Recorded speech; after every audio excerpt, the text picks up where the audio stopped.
కొనటానికి అవకాశాలు పూర్తిగా తగ్గించి వేసినారు.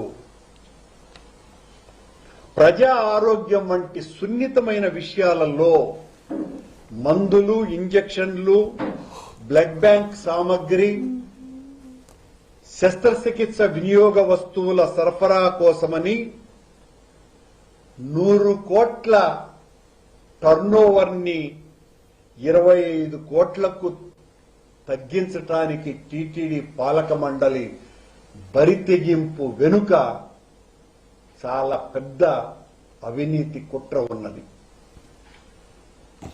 మీకందరికీ కూడా తెలుసును,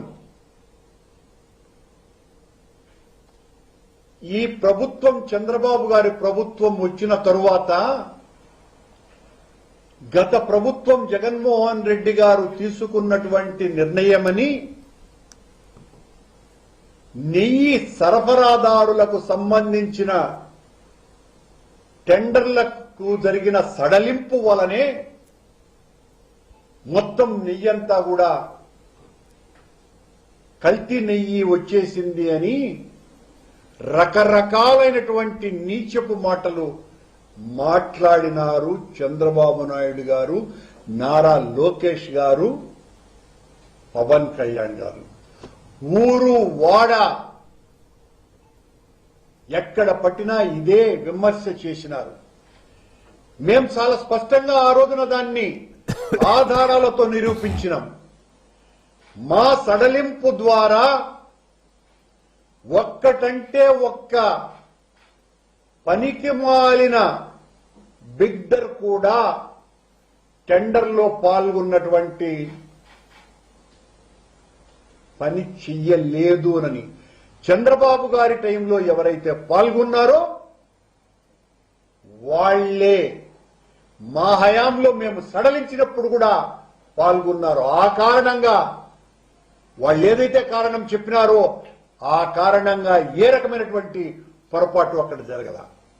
కానీ ఈరోజు చంద్రబాబు నాయుడు గారు, లోకేష్ గారి ఆదేశాలతో అత్యంత ప్రాణం పోసేటువంటి మందులకు సంబంధించిన నిర్ణయంలో టర్నోవర్ను ఒక్కసారిగా ఆకాశం నుంచి పాతాళానికి తీసుకొని వచ్చినారు. దీని ద్వారా నాసిరకం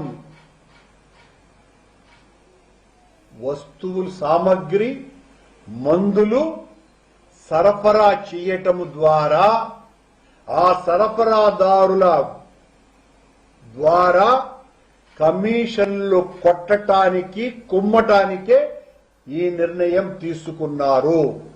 ఈ అజ్ఞాత కమిటీ, అజ్ఞాన అవినీతి కమిటీ ఏదైతే ఉందో, సిఫారసు చేసిందో, ఆ కమిటీలోకి సంబంధించినటువంటి వాళ్ళు ఈ సరఫరాదారులుగా మారబోతున్నారు.